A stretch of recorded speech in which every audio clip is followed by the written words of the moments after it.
कबीर साहब लिखते हैं कि सात समंदर की मसी करूं, लेखनी सब बनराय, और धरती सब कागद करूं, हरि गुण लिखा न जाए। नमस्कार, जय हिंद। स्वागत है आप सभी साथियों का हिंदी साहित्य का संक्षिप्त इतिहास क्लास आज 29। इससे पहले के 28 वीडियो आपने नहीं देखे तो प्लेलिस्ट में जाकर देख सकते हैं। और 3 बजे अपनी कक्षा 10 की जो पुस्तक है क्षितिज वाली 3 PM पर, उसका तुलसीदास साहब का विस्तृत परिचय डाला है। वो वीडियो भी आप नहीं देखा वो क्लास तो देख लीजिएगा। अनुरोध, वीडियो को लाइक कर दीजिए, शेयर कर दीजिए, और पहली बार देख रहे हैं चैनल को सब्सक्राइब कर बेल आइकन क्लिक कर लीजिए। हमारी बात चल रही है हिंदी साहित्य के इस इतिहास में भारतेंदु युग की। किसकी? भारतेंदु युग या फिर पुनर्जागरण काल। इसके अंदर हम देख रहे हैं जो गद्य साहित्य है, गद्य जो साहित्य की जो विधाएं हैं उनको हम देख रहे हैं, और उनमें आज हम बात करेंगे आलोचना की। नोट कर लीजिए, आलोचना। देखिए, भारतेंदु युग में हिंदी जो आलोचना का आरंभ होता है श्रीगणेश जो होता है वो पत्र पत्रिकाओं के माध्यम से होता है। हिंदी प्रदीप एक ऐसा पत्र था जो गंभीर आलोचनाएं प्रकाशित करता था। हिंदी प्रदीप के अंदर क्या गंभीर आलोचनाएं हैं जो प्रकाशित हुआ करती थी।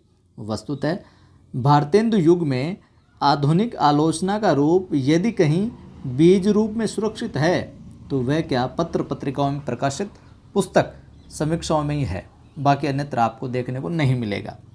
इस क्रम में सबसे जो पहला उल्लेखनीय नाम आता है आलोचना के अंदर तो बद्री नारायण चौधरी प्रेमघन का आता है। ठीक, उन्होंने श्रीनिवास दास कृत संयोगिता स्वयंवर और गदाधर कृत बंग विजेता के अनुवादों की विस्तृत आलोचना है जो आनंद कादम्बिनी में की थी। एरो लगा के नोट कर लीजिए। बद्री नारायण चौधरी प्रेमघन साहब ने श्रीनिवास दास कृत संयोगिता स्वयंवर और गदाधर सिंह कृत बंग विजेता के अनुवादों की विस्तृत आलोचना है जो आनंद कादम्बिनी में की थी। ठीक है, इसके बाद बालकृष्ण भट्ट और बाल मुकुंद गुप्त ने इस परंपरा को क्या आगे है जो बढ़ाया था। ठीक है, भट्ट जी की नील देवी, परीक्षा गुरु, संयोगिता स्वयंवर और एकांतवासी योगी संबंधी आलोचनाएं हैं जो तत्कालीन समीक्षा साहित्य में महत्वपूर्ण स्थान है जो रखती है।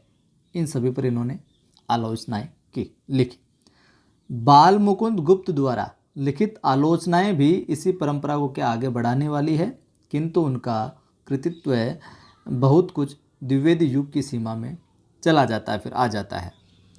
इस प्रकार हम देखते हैं कि हिंदी गद्य साहित्य के विकास क्रम में भारतेंदु युग के गद्य साहित्यकारों का महत्व और योगदान क्या है, असाधारण है, महत्वपूर्ण है। इसी युग में हिंदी प्रदेश में आधुनिक जीवन चेतना का उन्मेष होता है। हिंदी गद्य की प्राय सभी विधाओं का सूत्रपात इसी युग में हुआ है। अगर पूछ लिया जाए हिंदी गद्य की सभी विधाओं का प्राय सूत्रपात किस युग में हुआ तो भारतेंदु युग से माना जाता है। भारतेंदु काल का साहित्य व्यापक जागरण का संदेश लेकर आया और भाषा के स्वरूप विकास में भी अभूतपूर्व प्रगति है जो हुई थी इस समय। भारतेंदु युग के बाद में आधुनिक काल के अंदर नाम आता है द्विवेदी युग का। किसका? द्विवेदी युग का। ठीक है, इस युग को जागरण सुधार काल भी कहा जाता है। एरो लगा के लिख लीजिए, द्विवेदी युग या फिर जागरण सुधार काल। ठीक है, यहाँ से सीधा सवाल है जो पूछा गया है। इस काल के जो गाइडर थे, पथ प्रदर्शक जो थे, आचार्य महावीर प्रसाद द्विवेदी जी थे, और इसी हिसाब से इसका नाम है जो द्विवेदी युग है जो पड़ गया। महावीर प्रसाद द्विवेदी जी के नाम पर इस युग को क्या कहा जाता है? द्विवेदी युग कहा गया है। 1858 के विद्रोह के पश्चात महारानी विक्टोरिया के सहृदयतापूर्ण घोषणा पत्र ने भारतीयों में कुछ आशा जगाई थी, किंतु बाद में वे आशाएं खरी नहीं है जो उतरी, उनका कुछ विशेष महत्व नहीं हुआ। फलस्वरूप जनता में असंतोष और क्षोभ की आग भड़कती चली गई। आर्थिक दृष्टि से भी अंग्रेज़ों की नीति भारत के लिए अहितकर ही थी, कोई हित वाली बात नहीं थी। यहाँ से कच्चा माल बाहर जाता था और वहाँ के बने माल की खपत भारत में ही होती थी। देश का धन निरंतर बाहर जाने से भारत क्या हो गया, निर्धन होता चला गया। इस कारण असंतोष फैला, पूरे भारत में आंदोलन होने लगे। देश में गोपाल चंद्र गोखले तथा बाल गंगाधर तिलक जैसे नेता मिले। भारतेंदु युग में जहाँ भारत की दुर्दशा का दुख प्रकट करके चुप रह गए, वहाँ द्विवेदी कालीन कवि मनीषियों ने देश की दुर्दशा के चित्रण के साथ साथ देशवासियों को स्वतंत्रता प्राप्ति की प्रेरणा भी दी। और इसी प्रकार का साहित्य है जो सृजित किया गया, साहित्य सृजना की गई।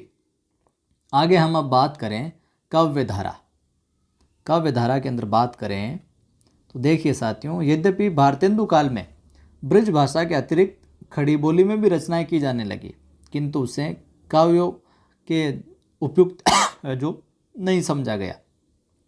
सुयोग से इसी समय जनता की रुचि और आकांक्षाओं के पारखी तथा साहित्य के दिशा निर्देशक आचार्य के रूप में पंडित महावीर प्रसाद द्विवेदी का है जो प्रादुर्भाव होता है।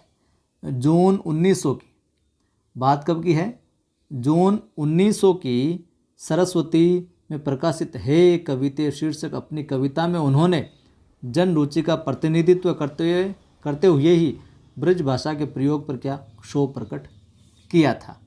ठीक है मामला, यानी कि अब जून 1900 के अंदर कौन सी पत्रिका, सरस्वती, कविता कौन सी है कविते, और इसके अंदर ब्रज भाषा के प्रयोग पर क्या क्षोभ प्रकट किया, किसने, महावीर प्रसाद द्विवेदी साहब ने। ठीक है मामला।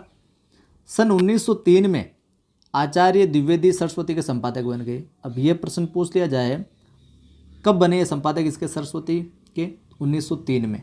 ठीक है, नोट कर लीजिए।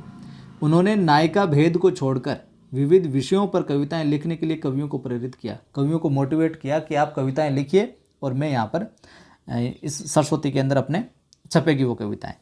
उनकी प्रेरणा से और प्रोत्साहन के परिणाम स्वरूप क्या हुआ, कवि आगे आए, जिनमें कौन थे, मैथिली शरण गुप्त साहब, गोपाल शरण सिंह, गया प्रसाद शुक्ल स्नेही, लोचन प्रसाद पांडे, ये प्रमुख हैं। कुछ कवियों ने भी अपना रास्ता बदला, जो परंपरागत ब्रज में अपनी कविताएं लिख रहे थे, जो ब्रज में लिख रहे थे पहले, अब खड़ी बोली हिंदी की ओर आगे आने लगे, जिनमें अयोध्या सिंह उपाध्याय हरिओद, नाथुराम शर्मा शंकर तथा राय देवी प्रसाद पूर्ण प्रमुख हैं। इस युग की कविता में विषय की दृष्टि से क्या विविधता और नवीनता देखने को मिलती है, किसमें, द्विवेदी युग में। और द्विवेदी जी के प्रयासों से खड़ी बोली काव्य की है जो मुख्य भाषा बन गई। ये द्विवेदी जी का ही प्रयास था, प्रयत्न था, जो खड़ी बोली ब्रज भाषा जो लिए हुए थी काव्य के अंदर, वो अब क्या खड़ी बोली काव्य की है जो मुख्य भाषा बन गई। तो खड़ी बोली ने यहाँ पर स्थान लेना है जो प्रारंभ कर दिया। द्विवेदी जी भाषा की शुद्धि एवं वर्तनी की एक रूपता के प्रबल समर्थक थे। देखिए ये पूछा जा सकता है, द्विवेदी जी भाषा की शुद्धि एवं वर्तनी की एक रूपता के प्रबल समर्थक थे, अतः उन्होंने काव्य भाषा का व्याकरण की दृष्टि से परिमार्जन किया और आचार्य द्विवेदी जी ने समस्या पूर्ति को छोड़ने तथा साथ ही साथ स्वतंत्र विषयों पर कविता लिखने का क्या दिया, परामर्श दिया कि अब समस्या पूर्ति को छोड़िए आप और स्वच्छंद विषयों पर कविता सृजन कीजिए, लिखिए। द्विवेदी कालीन कविता में प्रमुख रूप से राष्ट्रीयता की भावना, देखिए द्विवेदी काल की निम्न में से विशेषता नहीं है, तो विशेषता और प्रवृत्तियों संबंधी सवाल आते हैं तो लिख लीजिए आप। द्विवेदी कालीन कविता में प्रमुख रूप से राष्ट्रीयता की भावना, सामान्य भावना, नीति और आदर्श, वर्ण्य विषय का क्षेत्र विस्तार, हास्य व्यंग्यपूर्ण काव्य, सभी काव्य रूपों का प्रयोग, भाषा परिवर्तन, छंद वैविध्य आदि बिंदु है जो उभर कर सामने आने लगे। तो ये द्विवेदी कालीन साहित्य की क्या विशेषताएं हो गई।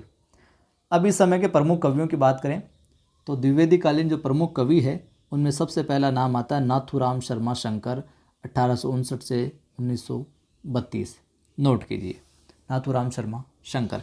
जन्म होता है हरदुआगंज में, जिला अलीगढ़ में। ठीक है, ये हिंदी, उर्दू, फारसी और संस्कृत के क्या थे, अच्छे ज्ञाता थे नाथुराम शर्मा शंकर। इन्होंने सरस्वती के मुख्य कवियों में स्थान पाया। ठीक है, देश प्रेम, स्वदेशी प्रयोग, समाज सुधार, हिंदी अनुराग तथा विधवाओं तथा अछूतों के उद्धार के लिए इनकी कविताओं के ये मुख्य विषय रहे। सामाजिक कुरीतियों, आडंबरों, अंधविश्वासों, बाल विवाह आदि पर इन्होंने बड़े तीखे व्यंग्य किए अनुराग रत्न।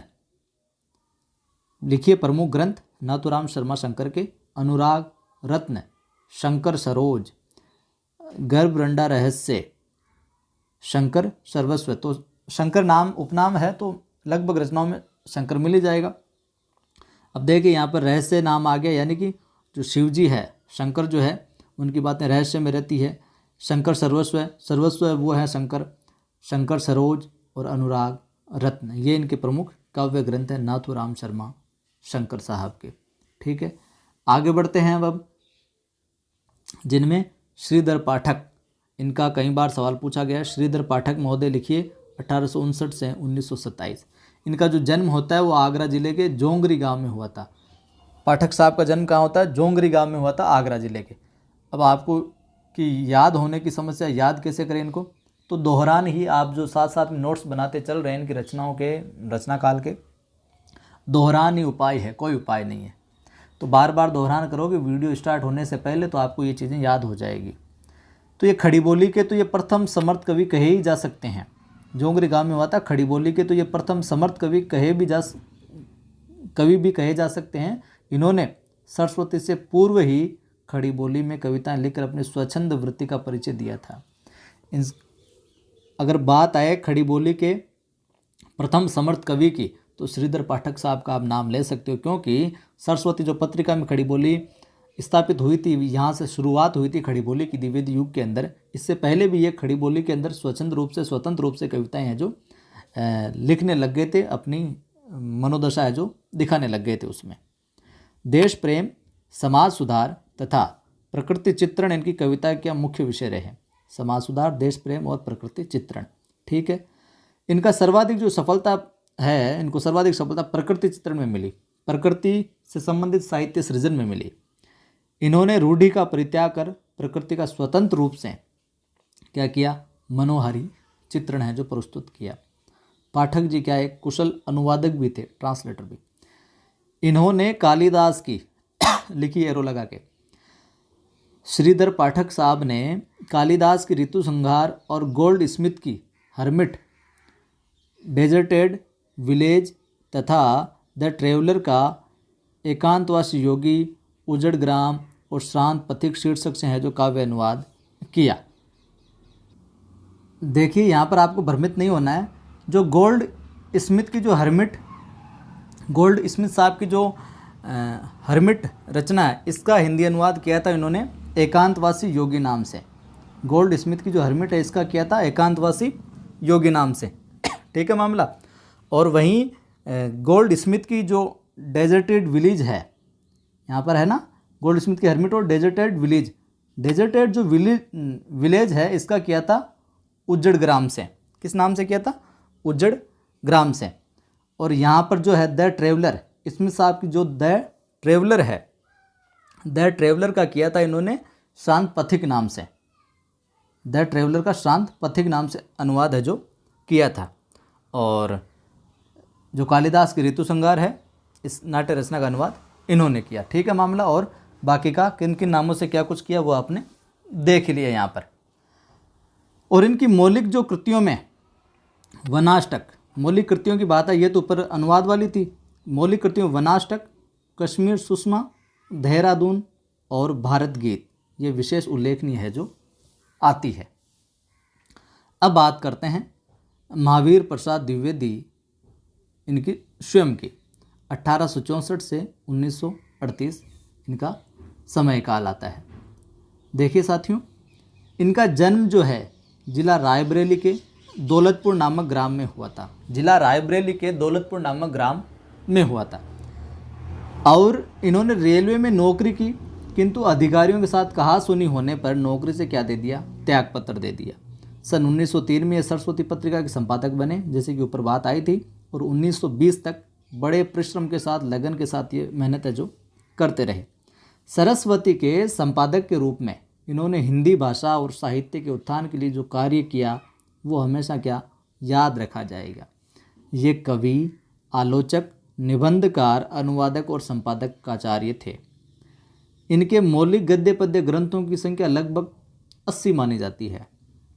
गद्य लेखन के क्षेत्र में इन्हें विशेष सफलता मिली, जिसमें काव्य मंजूषा, सुमन, कान्य कुब्ज, अबला विलाप, ये मौलिक गद्य हैं इनके। लिख लीजिए, काव्य मंजूषा, सुमन, कान्य कुब्ज, अबला विलाप, ये मौलिक गद्य हैं। और गंगा लहरी, ऋतु तरंगिणी, गंगा लहरी पूछा गया कई बार, ऋतु तरंगिणी, कुमार संभवसार, ये अनुदित है। कुमार संभवसार, ऋतु तरंगिणी और गंगा लहरी क्या है, अनुदित है। द्विवेदी जी की ये उल्लेखनीय रचनाएं जो पूछी जाती है, इनकी कविता सहज, सरल और प्राय उद्देश्यपूर्ण होती थी। बात करते हैं अब अयोध्या सिंह उपाध्याय हरिओज साहब की, 1865 से 1947। यूँ तो हिंदी साहित्य का इतिहास बहुत लंबा चौड़ा है, बहुत से रचनाकार है, बहुत सी उनकी रचनाएं, लेकिन इस पुस्तक में जो दी गई है, जो कक्षा 11-12 के लिए कॉमन रूप से चला करते रही है, इस पुस्तक में जो दी गई है, हम उनको तो याद करना ही करना है, क्योंकि यहाँ से सीधे सीधे कई बार सवाल पूछे जाते हैं। मेरा प्रयास आपको ईमानदारी से, समर्पण भाव के साथ पूरे अच्छे से इन चीज़ों को मैं बताऊँ आपको, जो टू द पॉइंट परीक्षा में आ सकती है। आप भी प्रयास करें अपने इस चैनल को आगे बढ़ाने का, लाइक शेयर किया करें, दोस्तों को जोड़ा करें। अयोध्या सिंह उपाध्याय हरिओज साहब की बात करते हैं तो हरिओज जी द्विवेदी युग के प्रख्यात कवि होने के साथ क्या थे, उपन्यासकार थे, आलोचक थे और इतिहासकार भी थे। उपन्यासकार, आलोचक और इतिहासकार भी। आपको एक चीज़ यहाँ पर मैं बता दूँ, जैसे कि भारतेंदु युग में हमने बात की कि भारतेंदु युग के प्रमुख कवि, फिर बात आती है यहाँ पर द्विवेदी युग के प्रमुख कवि, तो ऐसे भी सवाल बन सकता है। जो प्रमुख मोटे मोटे तौर पर जिन रचनाकारों यहाँ पर हम थोड़ा थोड़ा वर्णन देख रहे हैं, उनको जरूर याद में रखना कि ये भारतेंदु युग के है या द्विवेदी युग के, क्योंकि सवाल बन गया निम्न में से द्विवेदी युग का कवि नहीं है या निम्न में से द्विवेदी युग का कवि है, तो आपको ध्यान में रखना है इस चीज़ को भी। इनका जन्म जो है निजामाबाद जिला आजमगढ़ में हुआ, उपाध्याय साहब का। 1923 में सरकारी नौकरी से अवकाश ग्रहण कर शेष जो जीवन है अपना, वो साहित्य सेवा को क्या कर दिया, समर्पित कर दिया। इनका काव्य ग्रंथों में प्रिय प्रवास 1914, उपाध्याय साहब के ग्रंथों में लिखी है, ये पूछा गया कई बार। प्रिय प्रवास, समय है 1914, हरिओज साहब, प्रिय प्रवास 1914, पद्य प्रसून 1924, चुभते चौपते चोखे चौपते 1932, ये कई बार पूछा गया है, ध्यान में रखिएगा इस चीज़ को। चुभते चौपते चोखे चौपते 1932। बोलचाल, रस कलश और वैदेही वनवास 1940, वैदेही वनवास को भी जरूर ध्यान में रखिएगा, 1940, ये प्रसिद्ध है इनके। इनमें से प्रिय प्रवास जो है प्रिय प्रवास जो है खड़ी बोली में लिखा गया प्रथम महाकाव्य है, ध्यान में रखिएगा। प्रिय प्रवास जो है, लिख लीजिए नोट करके, खड़ी बोली में लिखा गया प्रथम महाकाव्य है। और प्रिय प्रवास पर इन्हें क्या, हिंदी का सर्वोत्तम पुरस्कार कौन सा, मंगला प्रसाद पारितोषिक प्रदान भी किया गया था। ठीक है, आगे हम बात करते हैं राय देवी प्रसाद पूर्ण, राय देवी प्रसाद पूर्ण साहब की, 1868 से 1914। जन्म होता है जबलपुर में। देशभक्ति और नवीन विषयों पर खड़ी बोली में इन्होंने काव्य रचना की। कालिदास की जो मेघदूत है, इन्होंने कालिदास के मेघदूत का धाराधर धावन नाम से अनुवाद किया, नोट करके लिख लीजिए। राय देवी प्रसाद साहब ने कालिदास की जो मेघदूत है उसका धाराधर धावन नाम से अनुवाद किया। मृत्युंजय 1904, ये पूछी गई रचना इनकी। मृत्युंजय 1904, राम रावण विरोध 1906 तथा वसंत वियोग 1912 इनकी उल्लेखनीय जो काव्य कृतियाँ हैं। इसके बाद में हम बात करते हैं गया प्रसाद शुक्ल स्नेही साहब की, 1883 से 1972। गया प्रसाद शुक्ल स्नेही साहब, जन्म होता है उन्नाव जिले के कहड़ा गांव में। खड़ी बोली में कवित्व और सवियो छंदों का प्रयोग करने में क्या थे, पारंगत थे, सिद्धहस्त थे। इन्होंने अनेक प्रयाण गीत और बलिदान गीत लिखे, प्रयाण गीत और बलिदान गीत लिखे। किसने, गया प्रसाद शुक्ल स्नेही साहब ने। पराधीन देश की दुर्दशा, आर्थिक विषमता, अस्पृश्यता आदि विषयों पर इन्होंने मार्मिक और प्रभावी कविताएं लिखी। ये सुकवि नामक काव्य पत्रिका के संपादक भी रहे। तो सुकवि नामक काव्य पत्रिका के संपादक कौन रहे, गया प्रसाद शुक्ल स्नेही, ध्यान में रखेगा। कृषक क्रंदन, प्रेम पच्चीसी, राष्ट्रीय वीणा, त्रिशूल तरंग, करुणा कादम्बिनी आदि इनकी प्रमुख काव्य रचनाएं, लिख लीजिए। कृषक क्रंदन पूछी गई है एक बार और प्रेम पच्चीसी भी पूछी गई है, तो दोनों रचनाएं महत्वपूर्ण किसकी, गया प्रसाद शुक्ल स्नेही साहब की।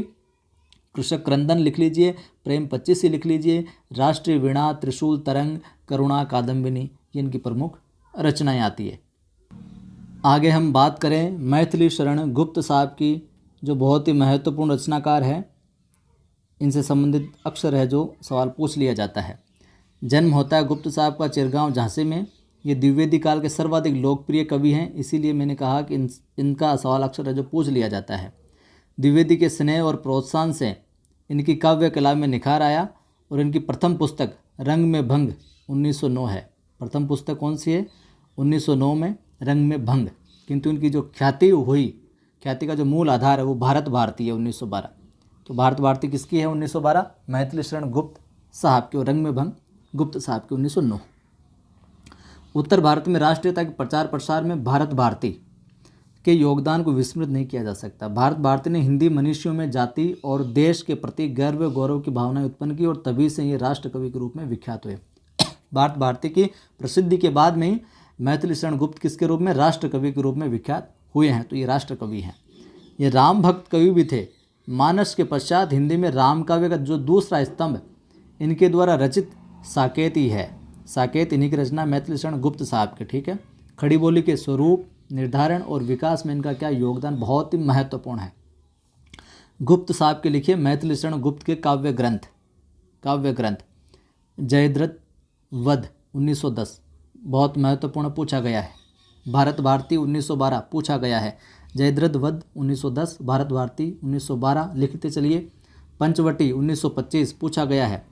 झंकार 1929, साकेत 1931। ये कोट वाले प्रश्नों में पूछा गया। उनका रचनाकाल भी पूछा गया है। तो ये महत्वपूर्ण रचनाकार हैं द्विवेदी काल के, तो इसलिए पूछा जा सकता है, तो नोट करते चलिएगा।